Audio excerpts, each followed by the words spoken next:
There's a saying that not all who wander are lost, and my next guest is certainly proof of that. Rolando Pujol is known on social media as the Retrologist. He's traveled all across the country documenting roadside Americana and giving people a look at eras thought by many to be long gone. By day, Rolando is an executive producer for our station WABC here in New York, so he didn't have to go far for this interview. But now he is an author of the book you see here. He's just published his first book, The Great American Retro Roadtrip, and he joins us now live. Rolando, thanks so much for joining us. This is really cool. I just got to look through it. First off, tell us what started your fascination with retro Americana and how you developed this into a community of nostalgia lovers. Thank you, Phil. It's great to be here. A real honor. This really began as a project when I was a kid, to be honest with you, just sort of traveling the country with my parents on road trips and being fascinated by these places.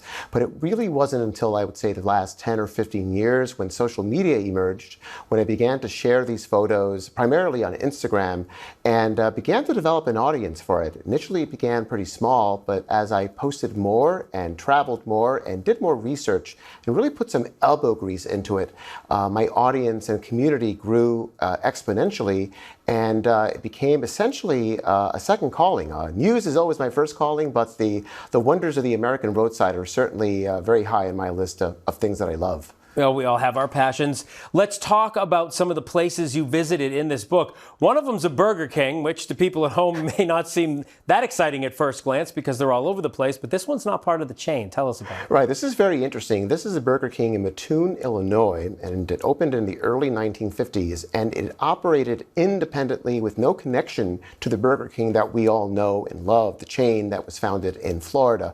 When the chain in Florida began to expand across the country, and it arrived in Illinois, it ran into some trouble because this Burger King already existed, and there was a legal skirmish that led to a kind of a compromise where the national Burger King chain could not open within about 20-25 miles of Mattoon, Illinois. So this Burger King gets to operate in its home turf with no real encroachment from the national one. And it's really a beautiful, very interesting place. And they see themselves as the true Burger King, no matter how you want to have it, no matter how the chain wants to have it their way. Right. I bet they do. So another place, it's not every day you see a gorilla holding up a Volkswagen Beetle. Tell us about Queen Connie in Vermont. Queen Connie in Vermont. I remember when I discovered this, I was up that way, just sort of exploring, looking for things, and suddenly you see this giant gorilla holding a Volkswagen Beetle, and you got to wonder, how did that get here? This was the work of a woman who was ran an auto dealership, and she was looking for some sort of dramatic way of bringing attention to her shop, and she worked with an artist, TJ Neal, who worked in concrete, and they came up together with this concept of a giant gorilla holding a Volkswagen Beetle, because why not?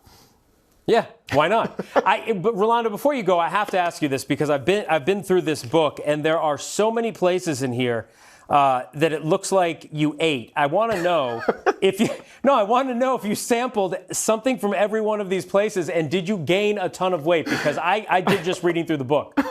Well, we're using a special AI filter to slim me down. Because no.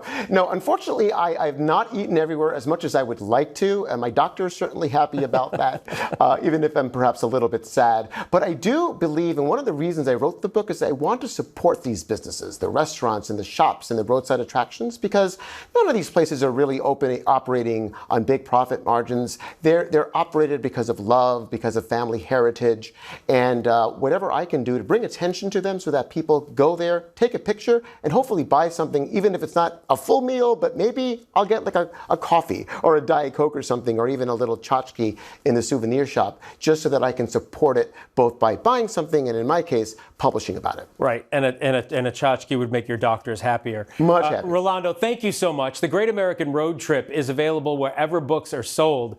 We do appreciate it. And as a journalist, you're curious. So you were curious and you wrote a book about it. Thanks so much. I appreciate it.